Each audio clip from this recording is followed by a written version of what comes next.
to Setlist Stand Up Without a Net live at the Edinburgh Fringe Festival, where some of the UK's favorite comedians are coming on stage with no preparation whatsoever.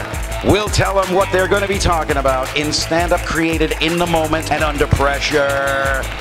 Folks, we have a very exciting treat coming up right now. First-time setlister, ladies and gentlemen. Will you welcome the never-before-seen setlist of Jason Manford!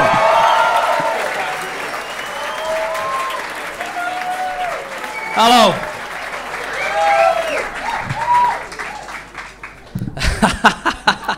Fuck me. What the fuck? I've sold out. What the fuck am I doing?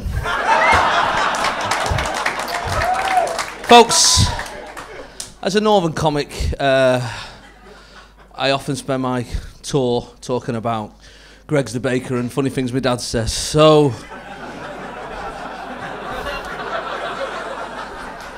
some nights I just find yourself just in a room of like-minded people and you can just stretch your wings a little bit, you know what I mean, and talk about the stuff that's really on your mind. And for me, I just think if there's one nation on this earth who deserves a little island off the coast of Spain that's got fuck all on it,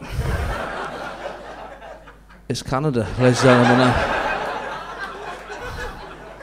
They have to live next to America. Just give them something. Give them something. Just let them have Gibraltar, everybody.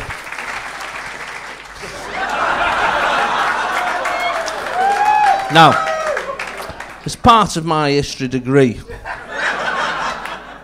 I also studied hieroglyphics and various other languages that you've never seen or heard of.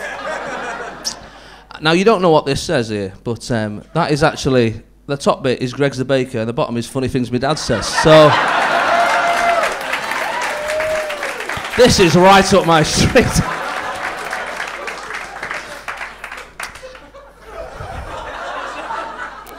You know, I often talk about my family on stage.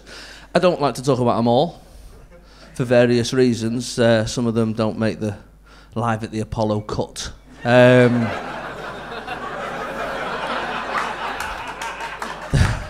People who've paid a licence fee, they want to hear about the Nosel's crazy. Yo, they'll say the things that your nana says, and I go, tell them, and they laugh, and then I go home and I cry myself to sleep. And then one day I remember going on to do my gig, and I got a little phone call. And I was nervous, you know, I was live at the Apollo, I was nervous. And my uncle, Franz,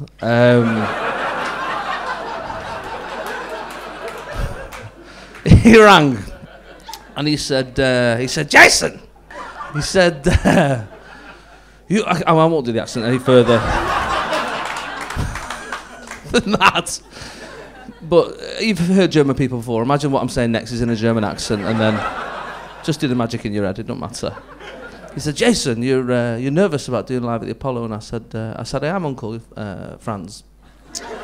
And he said, "What's the audience like?" And I said, "Yeah, it's good. Like, you know, they're up for it." Like, he said, "Is there any Jews in the audience?" He said, and I said, "There's probably a couple. Like, you know." He said, "Don't make them laugh." He said. So if you could just specify just the non-Jews in the audience, that'd be better. And I said, I can't really do that, Franz, to be honest. I can't stand by that. For me, I like to hit as big a demographic as I can, and that includes Jews. And to be fair, if they bought the DVD, Nazis, I'm not asked. Right, you know what I mean? Like. And he used to say to me,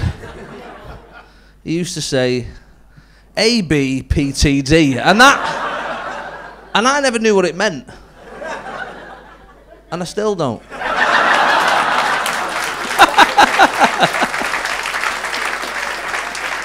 Was that it? Was that the last one? Go on then, let's see what else there is. Let's see.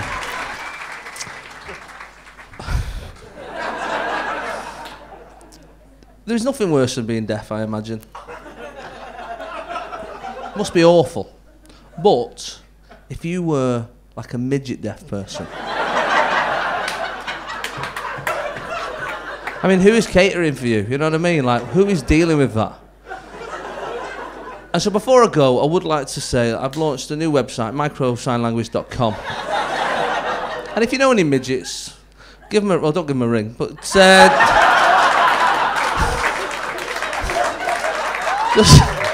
let them know that there's people who care. That's all I want to say. Good night, God bless. Thanks very much. Thank you.